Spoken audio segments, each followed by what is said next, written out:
มาสวัสดีครับพ่อแม่พี่น้องปองไปสิกุลสิคนมาขอกับประหลัดอีกคือเก่ามาพี่น้องมาดิมากินก้อยเนื้อคือเก่าพี่ครับพี่น้องนี่แซ่บๆเลยพี่น้องจะแซ่บลูกโดนเอาพริกลูกโดนนี่แจ่มๆเลยมาพอได้อยู่ไกลมากินกันเด้อพี่น้องอาหารเก่าเจ้าเดิมขาบอะไรข้าวเหนียวเต็มติ๊บมาแกงปลาเก๋าก็สิมีประกาศหอมเนาะพี่น้องเนาะได้สิอยู่ใกล้น้ำปลาแซ่บเลยคนมักกินก็กินแต่ก่อยเลยพี่น้องเอามาแซ่บเลยสดเลยพี่น้องเนี่ยคำแรงแห่งมันตับไปหลายนี่กระดูกโดดมันมาเรื่อยๆโอ้ย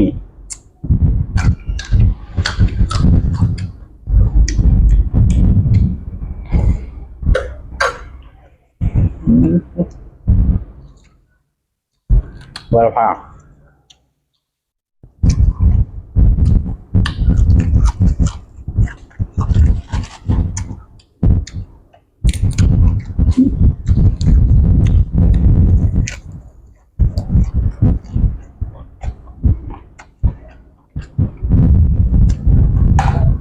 ได้เลย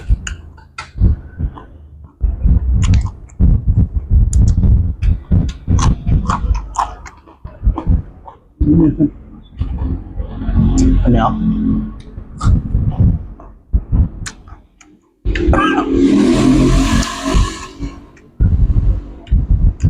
เอาเย็นนะ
ครับ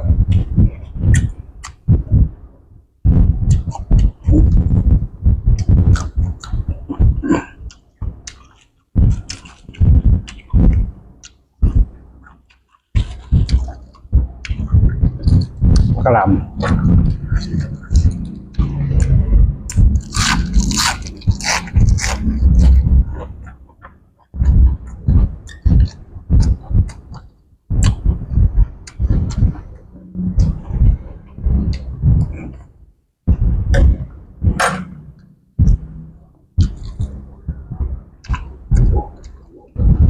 ครับ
ใช่แล้ว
อีกคนเนี่ยบ่ค่อยว่าปานใด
บ่เหลือจักชิ้นเลยแซ่บผักกะหล่ำ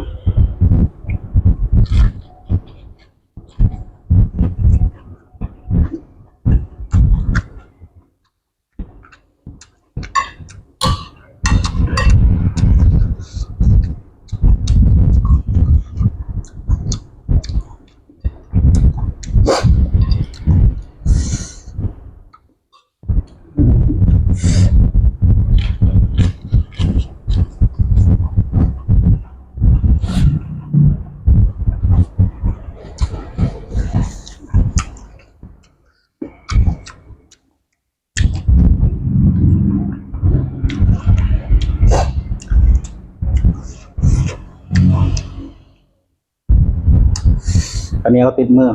เขาเย็นไปเนาะบ่โดน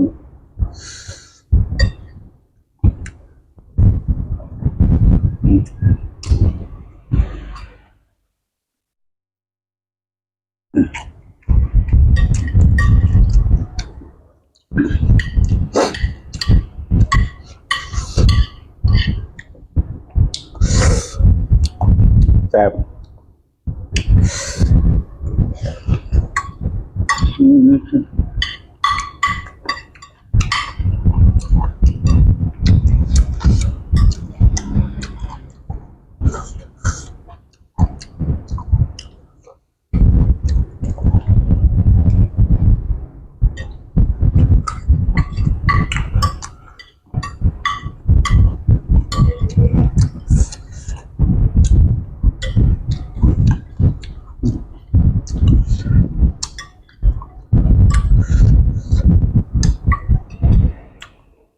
มัด